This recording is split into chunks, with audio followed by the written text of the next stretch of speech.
one hater award, I won it. Because in my hands, I hold the 10 worst books I have read so far this year. And because I refuse to shut my mouth, we're gonna go through them. Just because I hate these doesn't necessarily mean you will, but if you would hate them for the same reason I say I hated them, then probably. First, we have Heated Rivalry. Now, I did like the show, so there's that. The book just wasn't doing it for me. The time jumps weren't doing it. Plot to spice ratio wasn't doing it. But I don't regret reading it just to watch the show. Then we have When There Are No More Stars Left to Count. This book was really weird because it started incredible to the point where I updated my Goodreads and I said, this is almost gonna be 5 stars. And then the female main character got so toxic, which I feel like is rare, but she was like mad that her man was like visiting someone in the hospital and the ancestors saying. Now this one is less that it sucks. My issue with it was I could barely comprehend anything because of how confused I was because it didn't have time periods on the chapters. Then we have The Extraordinary Life of Sam Hell. Now this one might be seen as being petty, but it's a white author. He says the N-word and he voices the audiobook himself, saying it repeatedly. And the book came out in like 2018, so there really is zero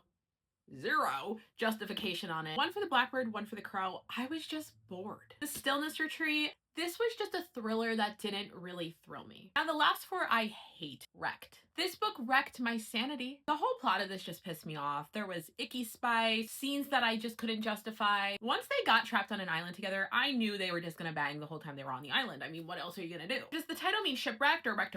Because I don't know what was going on. Sociopath's Guide to a Successful Marriage. Now I did DNF this 10% in, so does it get better? Maybe. They included a RAPE scene that was so icky and weird. It came out of nowhere that I was just like, I'm gonna DNF it. Worthy of Fate. Now this is like a Fourth Wing dupe, and I'm talking like a little too similar that I just wanted to go reread Fourth Wing. Very similar Terran aspect, and then it took a lot from the Hunger Games too, and I was just like, okay. But last and certainly least, Student Union. There's just something that bothers me about writing about a plus size FMC, and then the MMC body shamed her in the past, and he's like, oh, I've changed though, like I'm not really like that, I didn't mean that stuff, I was just with my friends and so I just said it. That's not really body positivity. It's just like a worst nightmare for plus size women. You read this and your feelings are hurt, but then the whole overall storyline is like, forgive the man, marry the man, get over what the man said and did, and I'm like, I think the fuck not.